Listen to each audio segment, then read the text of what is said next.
हमारा अगला विश्लेषण भारत से 5,500 किलोमीटर दूर स्थित इस्लामिक मुल्क मलेशिया से है, जहां नमाज को लेकर एक हैरान कर देने वाला फरमान आ गया है। फरमान यह है कि जो लोग जुमे की नमाज नहीं पढ़ेंगे वो सीधे जेल जाएंगे। यह फरमान वहां के मुस्लिम नागरिकों के लिए है। मलेशिया के एक प्रांत ने शरिया कानून लागू करने का फैसला किया है। इस कानून के तहत मस्जिद में जुमे की नमाज न पढ़ने पर 2 साल तक की सजा दी जाएगी। पहली बार नमाज न पढ़ने पर 15,000 रुपए का जुर्माना लगाया जाएगा और अगर किसी शख्स ने दूसरी बार भी मस्जिद में नमाज नहीं पढ़ी तो उसे सीधा जेल भेज दिया जाएगा। जिस प्रांत में यह नियम लागू किया गया है वो मुस्लिम बहुसंख्यक है और इस प्रांत में मुसलमानों की आबादी 12 लाख है। यानी जुम्मे की नमाज न पढ़ने पर जेल की इस कथित सजा के दायरे में सीधे तौर पर 12 लाख मुसलमान आएंगे। प्रांतीय सरकार ने जुमे की नमाज पर सख्त नियमों का ऐलान कर दिया है, लेकिन मलेशिया के अंदर ही इस फैसले की आलोचना भी हो रही है। एक तबका कह रहा है कि मजहबी परंपराओं के पालन पर जबरदस्ती या सख्ती इस्लाम के मूल सिद्धांतों का हनन है। कुछ हलकों में तो यहां तक कहा जा रहा है कि मलेशिया को तालिबान बनाने की कोशिश की जा रही है। तालिबानीकरण जैसे आरोपों के लगने की वजह से मलेशिया में बढ़ता कट्टरपंथ, इस देश में कट्टरपंथ किस कदर बढ़ा है, यह समझने के लिए आपको कुछ आंकड़े भी गौर से देखने चाहिए। मलेशिया में इस्लामिक स्टेट को लेकर एक सर्वे किया गया।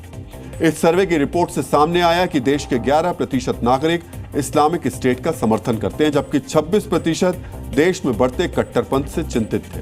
सर्वे के एक और हिस्से में 18% से ज्यादा नागरिकों ने मलेशिया को इस्लामिक खिलाफत बनाने की हिमायत की थी, जो बगदादी के इस्लामिक स्टेट का भी एजेंडा था। कट्टरपंथ किसी भी देश और समाज के लिए खतरा है। अगर कट्टरपंथ का जुनून नमाज पर सख्त नियमों तक पहुंच जाए तो यह खतरा और भी बढ़ जाता है। मामला मलेशिया का है, लेकिन मुद्दा इस्लाम की परंपराओं से जुड़ा है। इसी वजह से हमने देश के आम मुसलमानों से पूछा, मस्जिद में नमाज न पढ़ने पर सलाखों की सजा को लेकर उनकी क्या राय है। भारत का मुसलमान इस सख्त नियम पर क्या कहता है, ये भी आपको जरूर सुनना चाहिए। ये चीजें जो है खालिस मुस्लिमों के लिए लागू करनी चाहिए और ये बहुत अच्छा आदेश है अगर वहां पर ये लागू किया गया है। इस तरीके की चीजें शरीयत के अंदर तो हैं, क्योंकि अरब कानून के अंदर भी और हमारे नबी सल्लल्लाहु अलैहि वसल्लम के दौर में भी इस तरीके की बातें कही गई हैं। जो मलेशिया के अंदर जो कानून मतलब वो बनाने की बात चल रही है वो बिल्कुल ठीक है। मलेशिया में क्या कानून बना हमें कोई लेना देना नहीं है। हमें हिंदुस्तान के कानून से मतलब है। हिंदुस्तान में जो कानून व्यवस्था है हमें उस पर काम करना है।